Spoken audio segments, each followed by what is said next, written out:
non-muslim yang beriman kepada Allah, kehidupan setelah kematian dan berbuat baik akan mendapatkan balasan surga dunia sampai di akhirat, itu sesuai dengan tafsir Al-Azhar dari sanad saya ke Buya Hamka. Jadi tidak kok tiba-tiba saya membuat ajaran sendiri, tidak.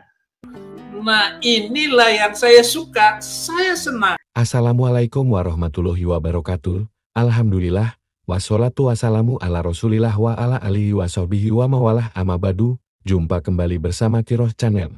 Kita menemukan sebuah video dari Kiai Nur Ihyak yang menyatakan non-muslim masuk surga. Beliau mengaku mengambil referensi dari tafsir Al-Azhar karya Buya Hamka. Nah, apakah yang dikatakan beliau itu sesuai dengan pendapatnya Buya Hamka dalam tafsir Al-Azhar? Mari kita simak videonya. Fokus pada tafsir Al-Azhar ini, saya bawa kitabnya. Jilid aja dulu. Nah, ini boleh di-download dari Google Arsip, jangan simpan, jangan print out sendiri, jangan pelajari sendiri. Tulisannya ya Latin, semua bisa membaca. Ada sebagian hadisnya kan bahasa Indonesia. Yang penting kita harus mampu memahami, sudah berani menyimpulkan. Saya di video 1 tahun yang lalu itu menyampaikan bahwa tetap innad dina indallahil Islam. Sesungguhnya agama yang diridhoi Allah, karena kita muslim, maka adalah agama Islam. Nah, Islam itu agama apa? Agama yang mencerahkan dan menyerahkan diri kita kepada Sang Pencipta secara seutuhnya. Ini pengertian tentang Islam. Jadi yang masuk surga itu apakah non-muslim juga? Ya jawabannya bisa juga, gitu. Bisa juga begitu. Ini yang ngendiko bukan saya. Ayat Allah sendiri. Ada 3 ayat yang mirip gitu ya. 62 surat Al-Baqarah sama 69 Al-Maidah, terus tambah lagi 1 Al-Hajj ayat 17. Itu ada tambahan Majusi, ya, ada tambahan musyrikin juga, ada di situ malah. Tadi ada tambahan lagi, lebih tambah lagi, enggak 4 saja, tapi ada tambahan Majusi dan musyrikin juga. Tapi kalau yang spesifik itu ya kemiripannya ada di 62 Al-Baqarah dan 69 Al-Maidah. Stop dulu ya Pak Kiai. Kita bacakan terjemahan surat Al-Baqarah ayat 62. Sesungguhnya orang-orang yang beriman, orang-orang Yahudi, orang-orang Nasrani dan orang-orang Sabi'in, siapa saja di antara mereka yang beriman kepada Allah dan hari akhir, dan melakukan kebajikan, mereka mendapat pahala dari Tuhannya, tidak ada rasa takut pada mereka. Dan mereka tidak bersedih hati. Surat Al-Maidah ayat 69, sesungguhnya orang-orang yang beriman, orang-orang Yahudi, Sabir dan orang-orang Nasrani, barang siapa beriman kepada Allah kepada hari kemudian, dan berbuat kebajikan, maka tidak ada rasa khawatir padanya, dan mereka tidak bersedih hati. Surat Al-Hajj ayat 17, sesungguhnya orang-orang beriman, orang Yahudi, orang Sabir, orang Nasrani, orang Majusi dan orang musyrik, Allah pasti memberi keputusan di antara mereka pada hari kiamat. Sungguh, Allah menjadi saksi atas segala sesuatu. Nah, itu 3 ayat yang menjadi dasar Pak Kiai Nur Ihyak, bahwa orang non-muslim masuk surga. Oke, kita ikuti dulu saja kemauannya. Silahkan dilanjut Pak Kiai. Dan tidak pernah ada ayat yang menasah atau menghapusnya.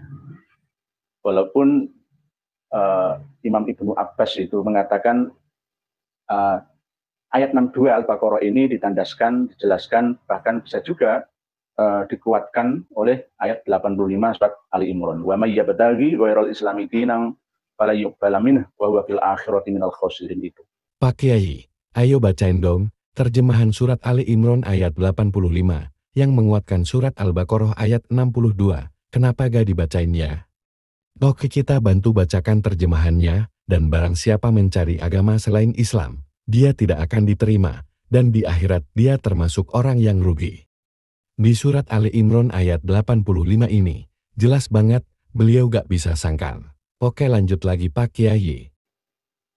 Nah, asbabun nuzul, sebab-sebab diturunkannya ayat 62 Al-Baqarah ini adalah ketika sahabat Salman Al-Farisi bertanya kepada Rasulullah.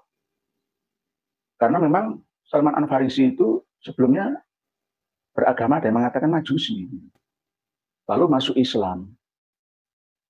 Terus pada suatu waktu beliau Salman, bagaimana nasib pemeluk agama saudara-saudara saya dahulu ya Rasulullah yang telah melakukan amal perbuatan yang baik termasuk puasa, sedekah, berbuat baik dengan sesama itu bagaimana? Jawaban Rasulullah, mereka masuk neraka. Gitu. Langsung wakit sahabat Salman Al-Farisi tersebut. Seakan-akan bumi ini gelap gulita itu mendengar jawaban Rasulullah. Wah, neraka semua berarti umat-umatnya Nabi dulu juga masuk neraka semua. Akhirnya turunlah ayat ini. Innalladzina amanu walladzina hadu wan nasara was-sabiina man amana billahi wal yaumil akhir wa amila sholihan falahum ajruhum inda rabbihim wala khaufun alaihim wala hum yahzanun. Baiklah, kita bantu bacakan asbabun nuzulnya yang lengkap. Kita ambil datanya dari Asbabun Nuzul, terbitan Lasnah Pentasihan Mushaf Al-Quran. Badan Litbang dan Diklat. Kementerian Agama Republik Indonesia tahun 2017, Editor Dr. Mujlis M. Hanafi MA. Ini PDF-nya ya, halaman 87 sampai 88. Tadi yang diterangkan Pak Kiai, Asbabun Nuzulnya belum lengkap. Kita bacain bagian akhir saja ya untuk melengkapinya. Rasulullah lalu memanggil Salman dan bersabda, ayat ini turun terkait teman-temanmu. Beliau juga bersabda, siapa saja yang wafat dalam keadaan memegang teguh agama Nabi Isa dan agama Islam sebelum ia mendengar dakwahku, ia berada di atas kebaikan. Sebaliknya, siapa saja yang hari ini mendengar dakwahku tetapi enggan beriman kepadaku, sungguh ia telah celaka. Nah loh, gimana nih Pak Kiai? Ternyata lanjutan asbabun nuzulnya juga jelas ya, kalau wafat sebelum zaman Nabi Muhammad dan memegang teguh ajaran Nabi Isa atau Nabi utusan Allah lainnya, ia berada dalam kebaikan, tapi setelah kedatangan Nabi Muhammad dan mendengar dakwahnya, dia tidak mengimani Nabi Muhammad maka ia akan celaka. Ini jelas, asbabun nuzul ini gak bisa disangkal ya. Jadi, apakah semuanya masuk Islam? Asalkan dia percaya kepada Allah Subhanahu wa Ta'ala, Tuhan yang Maha Esa, dengan berbagai macam logat, dialektika, bahasa masing-masing pemeluknya, bangsanya, ras sukunya, dan dia mau percaya juga dengan kehidupan setelah kematian. Yaumul akhir itu kehidupan setelah kita mati. Bahwa setelah kita mati ini masih ada pertanggungjawaban atas perbuatan yang kita lakukan di kehidupan saat ini. Orang-orang Arab jahiliyah dulu itu tidak percaya akhirat itu apa, ya kehidupan ya sekarang. Tidak percaya akhirat. Akhirnya diterangkan oleh Al-Quran bahwa akhirat itu adalah kehidupan nanti, akhir-akhir nanti. Secara lengkap globalnya ya kehidupan setelah kematian. Dan dia mau berbuat baik. Berbuat baik ya dengan Allah. Dia berbuat baik dengan sesamanya.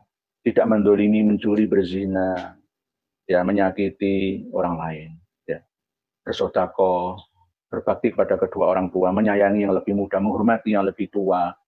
Wa amila sholihan, falahum ajruhum inda rabbihim, maka mereka tetap akan mendapatkan pahala ganjaran, energi positif dari Tuhan mereka. Wala khaufun alaihim wala hum yahzanun, dan dia tidak perlu takut dan susah. Dia dalam hidupnya baik sekarang ataupun nanti. Ayat ini ditujukan pada orang yang menjalankan syariat Nabi terdahulu sebelum kedatangan Nabi Muhammad, bukan untuk zaman setelah datangnya Nabi Muhammad. Kan asbabun nuzulnya sudah jelas ya.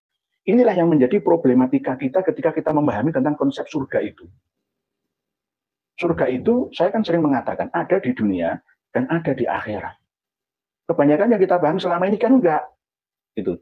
Mungkin Gus Ani Uye memahaminya, surga itu yang nanti di akhirat. Gitu. Setelah manusia semua mati, kiamat, baru ada surga. Kiamat yang kita nanti-nanti selama ini tidak akan pernah terjadi secara pasti tercantum tahunnya, ya, kapan bulannya, itu nggak akan terjadi karena kiamat sudah terjadi dan sedang berlangsung terus terjadi di muka bumi ini. Pemahamannya mirip Saiful Karim banget, yang beranggapan surga, neraka, dan hari kiamat adanya sekarang sewaktu di dunia. Oke, untuk menghemat waktu, kita cepatin aja videonya. Untuk keseimbangan bumi ini, kiamat itu akan ada. Kembalikan ke akar kata, etimologinya. Kiamat itu artinya bangkit, bukan hancur. Bisa hancur untuk proses kebangkitan. Bisa bangkit karena ada kehancuran. Kembalikan ke akar kata, koma yakumu kiamat. Kiamat itu bangkit. Baik bangkit dari kematian di alam kubur, ataupun bangkit dari semangat perjuangan menjadi kehidupan yang lebih baik. Itu kiamat. Nah, surga itu juga begitu. Ketika kita memahami surga, kan sering saya sampaikan, ya, di video live terakhir saya, kalau diikuti awal sampai akhir mesti paham. Tapi kalau nggak diikuti langsung menyimpulkan, sesat ini yang begitu. Di dalam Islam, Al-Quran hadis, kamus-kamus bahasa Arab itu tidak pernah ada kata kalimat surga, itu nggak ada. Nggak ada. Nggak ada. Cari di mana pun nggak ada. Yang ada itu jannah. Nah, jannah itu Rasulullah SAW berkali-kali menyampaikan gambarannya apa? Jelas. Kita marortum biyadid. Orang-orang mengaji, orang-orang berdiskusi tentang ayat sayhan wajahan wal furat wan nil uluminan hari jannah. Karena jelas. Ya misalkan baiti jannati, rumahku adalah surga. Yang karena kita merasa bahagia di rumah kita, penuh dengan kedamaian, ketenangan, ketentraman. Stop, silahkan pemirsa tanggapi sendiri saja. Pernyataan Pak Kiai itu, monggo Kiai lanjutkan. Jadi kalau ini diterapkan di Indonesia sesuai dengan tafsir Al-Azhar ini, maka tidak akan ada kasus SARA di Indonesia, bahkan dunia. Nanti agama itu akan menyatu menjadi satu ajaran, yaitu percaya adanya Tuhan, percaya adanya kehidupan setelah kematian, dan percaya melakukan kebaikan-kebaikan. Ada tiga ini akan terkumpul jadi satu. Karena selama ini agama dijadikan sebagai alat untuk memecah belah umat. Sehingga umat di dunia ini terpecah belah, saling perang, saling bunuh, saling menindas satu sama lain. Insya Allah seperti itu. Alat untuk menipu orang lain.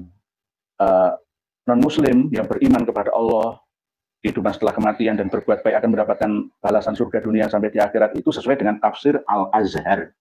Dari sanad saya ke Buya Hamka. Jadi tidak kok tiba-tiba saya membuat ajaran sendiri, tidak.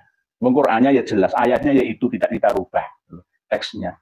Terus asbabun nuzulnya ya sudah saya sampaikan. Terjemahan bahasa Indonesianya sudah kita bahas, kita kaji bersama.